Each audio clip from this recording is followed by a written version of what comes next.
আরও জানিয়ে দেব, টানা 2 বছর ক্ষেপণাস্ত্র ছুড়লেও মজুদ শেষ হবে না হুঁশিয়ারি ইরানি কমান্ডারের। সর্বশেষ জানিয়ে দিব, ইউক্রেনের নতুন অস্ত্র পাঠানোর ঘোষণা ট্রাম্পের। টানা 2 বছর ক্ষেপণাস্ত্র ছুড়লেও মজুদ শেষ হবে না হুঁশিয়ারি ইরানি কমান্ডারের। সম্প্রতি ইসরায়েলের এক সামরিক কর্মকর্তা দাবি করেছিলেন, ইরানের কাছে বর্তমানে 2 থেকে 2,500 ক্ষেপণাস্ত্র রয়েছে। তবে 12 দিনের সাম্প্রতিক সংঘাতের পরিপ্রেক্ষিতে তিনি আশঙ্কা প্রকাশ করেন, এই সংখ্যা আগামী কয়েক বছরে কয়েক গুণ বেড়ে যেতে পারে। তবে ইরান সরকার কখনো আনুষ্ঠানিকভাবে তাদের ক্ষেপণাস্ত্র মজুদের সঠিক সংখ্যা প্রকাশ করেনি। ফলে ইসরায়েলি দাবির গ্রহণযোগ্যতা নিয়ে সংশয় থেকে গেছে।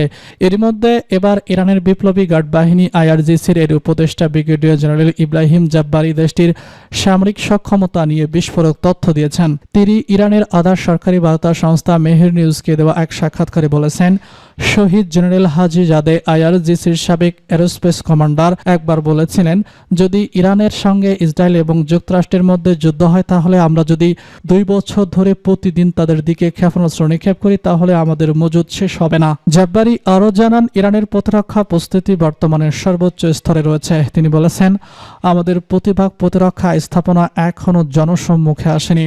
ভূগর্ভস্থ ক্ষেপণাস্ত্র ঘাঁটি ও গোদামগুলো এতটাই বিশাল যে এগুলোর বড় অংশ এখনও প্রকাশ করা হয়নি।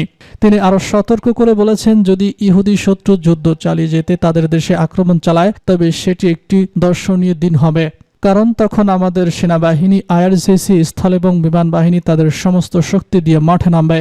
গত 13 জন ইসরায়েলের হামলার জবাবে অপারেশন ট্রু প্রমিস 3 চাল চালায় ইরান।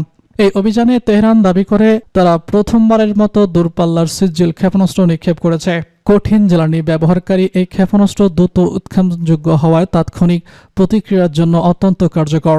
এছাড়াও ইরানের অস্ত্র ভাণ্ডারে রয়েছে হোভাইজ নানা ধরনের অত্যাধুনিক ক্রুজ ক্ষেপণাস্ত্র, যেগুলো সাম্প্রতিক ইসরায়েলের বিরুদ্ধে ব্যবহৃত হয়েছে। আল জাজিরার সামরিক বিশ্লেষক গ্যালোসুস বলেছেন, ইরান এবং হাইপারসনিক ক্ষেপণাস্ত্র প্রযুক্তি অর্জন করেছে, যা পশ্চিমা ব্যালিস্টিক ক্ষেপণাস্ত্র প্রতিরক্ষা ব্যবস্থা প্রতিক্রিয়ায় তৈরি হয়েছে এবং সেগুলোর কার্যকারিতা ক্রমেই বাড়ছে। ইউক্রেনের নতুন অস্ত্র পাঠানোর ঘোষণা ট্রাম্পের।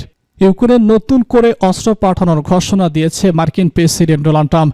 এর আগে গত সপ্তাহে তার প্রশাসন ইউক্রেনের অস্ত্র কিছু চালান স্থগিত করে দিয়েছিল। খবর CNN-এর। স্থানীয় সময় সোমবার ইসরায়েলের প্রধানমন্ত্রী বেনিয়ামিন নেতানিয়াহুর সঙ্গে নিজ ভোরের আগে ট্রাম্প বলেছিলেন, আমরা আরও কিছু অস্ত্র পাঠাতে চাচ্ছি, আমাদের এটা করতেই হবে। মার্কিন প্রেসিডেন্ট বলেছেন, তারা ইউক্রেন খুবই তীব্রভাবে আক্রমণের শিকার হচ্ছে, তাই আমাদের আরও অস্ত্র পাঠাতে হবে। হোয়াইট হাউসের উপপ্রেস সচিব আনা কেলিন বলেছেন, এই সিদ্ধান্ত নেওয়া হয়েছে আমেরিকার স্বার্থকে প্রথমে বিবেচনায় রেখে।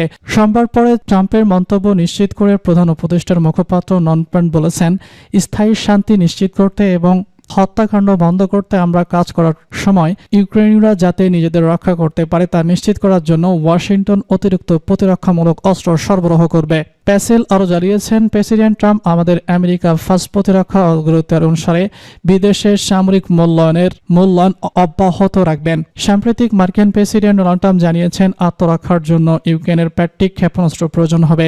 একই সঙ্গে তিনি রাশিয়ার প্রেসিডেন্ট ভ্লাদিমির পুতিনের সঙ্গে যুদ্ধবন্ধে ব্যর্থতার হতাশার কথা প্রকাশ করেছেন। 2022 সালে রাশিয়া ইউক্রেন পূর্ণমাত্রায় আগ্রাসন শুরু করার পর থেকে মার্কিন যুক্তরাষ্ট্র ইউক্রেনের সবথেকে বড় সামরিক সহযোগিতাকারী। তারা ইউক্রেনকে আকাশ প্রতিরক্ষা ব্যবস্থা, drone, rocket launcher, radar tank এবং ট্যাঙ্ক বিধ্বংসী অস্ত্র সরবরাহ করেছে, যার ফলে মার্কিন অস্ত্র মজুত নিয়ে উদ্বেগ দেখা দিয়েছে।